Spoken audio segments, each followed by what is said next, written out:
Okay, so this is my second time recording this video. I deleted the first time by accident, so if it seems like I'm talking a little fast, that's why.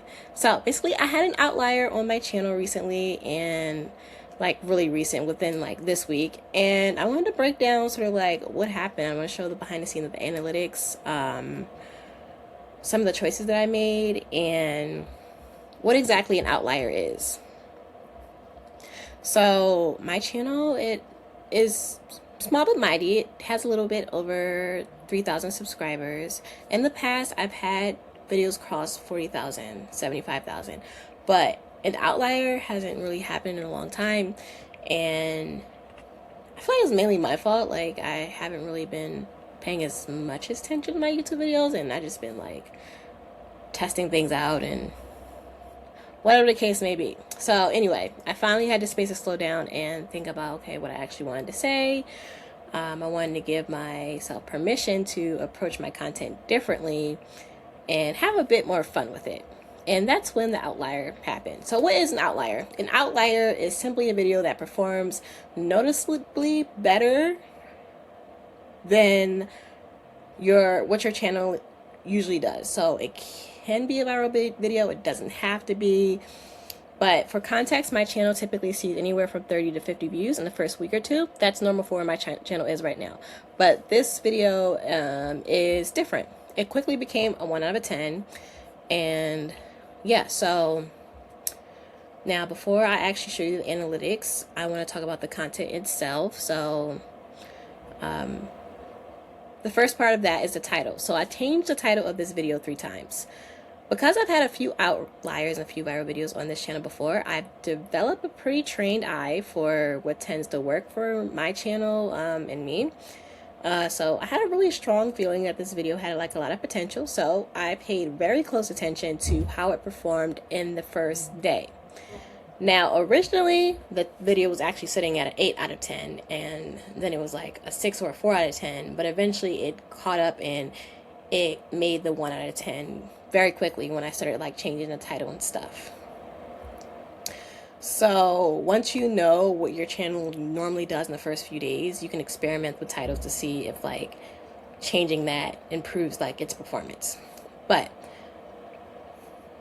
okay, this is something that you could do whether you're a brand new channel or your channel's a little further down the line. I've done this before when I had a brand new channel, and it actually did change the outcome.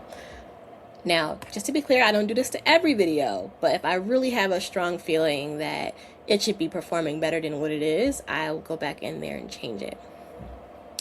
Now, on top of that, so before I even made the video, I did spend time searching the topic. I was searching the topic because I was personally interested in it. That's my meeting noise. But I wanted to see what was already out there, and honestly, I didn't find much. Not because the topic of the video wasn't happening, but because nobody hasn't really clearly named it yet. So I had come across the concept before through a program that I did last year.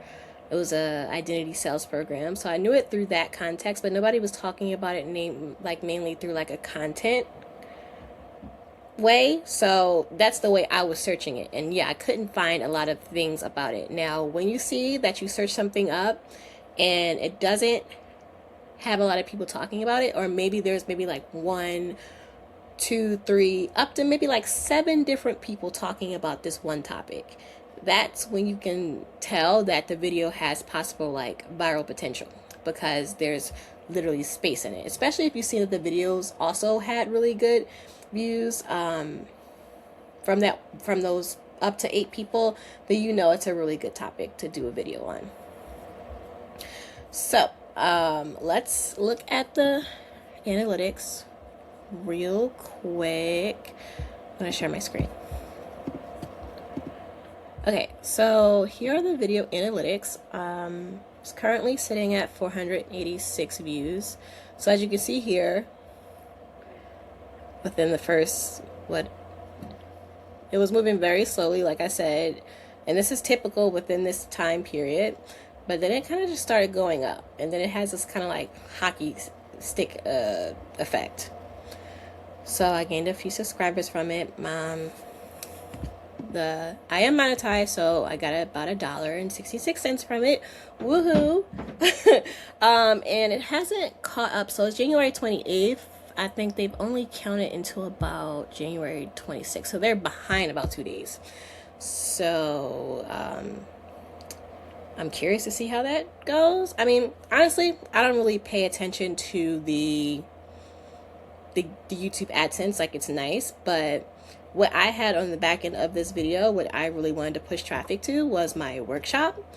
I am growing my email list this year, and so I had put it in the first comment, I put it in the video description, and actually, yes, it did get some workshop signups. So, and it will actually continue to get the workshop signups when, you know, if the video continues to just go up. That's actually what I recommend if you have a YouTube channel, if you have a business. Do not rely on YouTube AdSense, for the love of God. If you have a business, if you have digital products of some sort, push the traffic to that. Because if you're waiting on YouTube AdSense, you're going to be waiting for a very long time. And this specifically requires you to have views. And you can't cash out on the YouTube AdSense until you hit $100. So, yeah. That was my little spiel on YouTube AdSense. In terms of who was watching it, so 90% of the people are new, but I did have some casual viewers, so people who watched my channel up to 5 months or over the past year or so, and also some regular videos, viewers, I mean, so people who watch it just like kind of regularly. Now, people who also watch these videos watch some of my videos as well. So this video, this one, these ones, which is very interesting. It's all types of,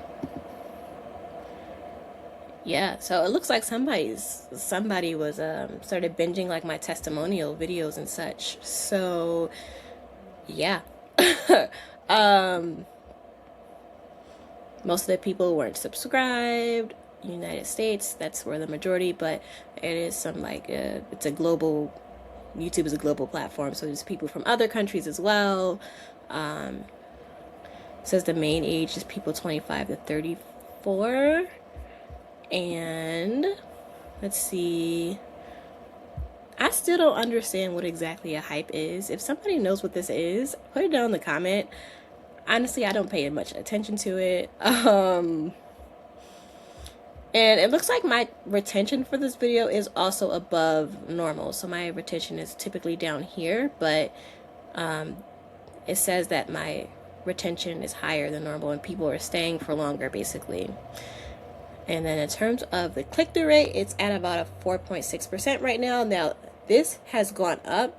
It started at like a 1.2 and then it went to like 3.4, and every day it's been going up about 0.1 or 2%.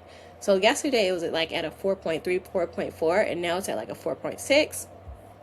And yeah, videos climbing up. So again, we are in the first 4.5 days, so still have some climbing to do.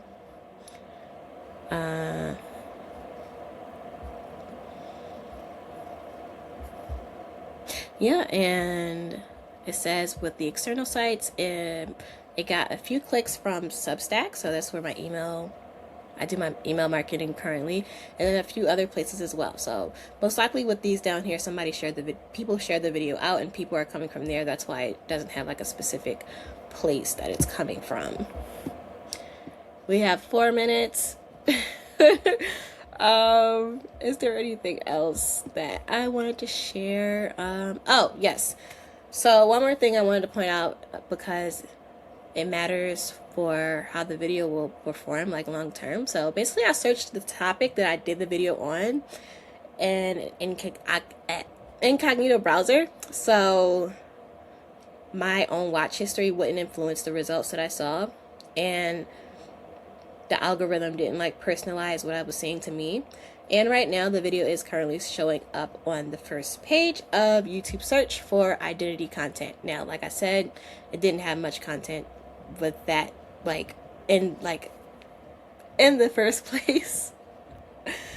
But since my channel is kind of sort of categorized under, I think, YouTube education or education, YouTube's put my content in search. And it's crazy because I didn't even put any SEO tags in this video, like, at all. I was just like, you know what, I'm just gonna let the YouTube algorithm do its job and just send it to whoever is interested in it.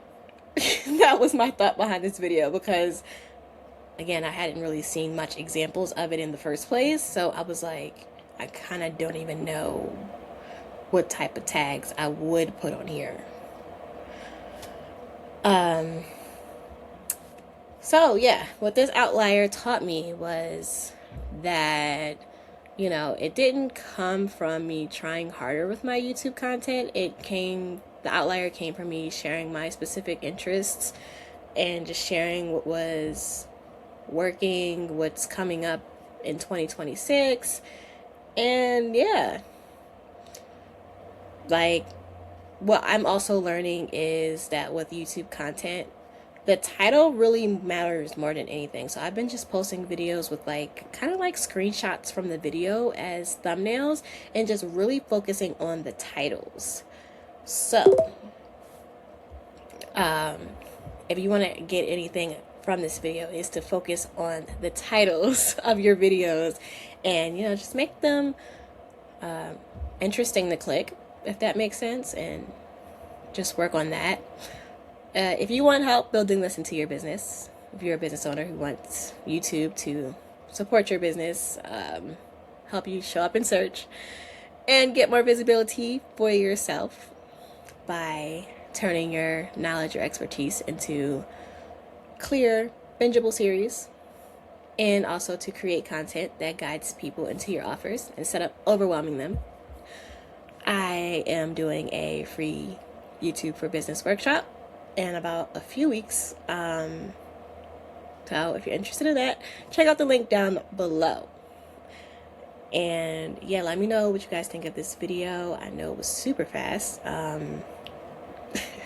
have 1 minute. Okay. And yeah, thank you for watching, and I'll see you in the next one.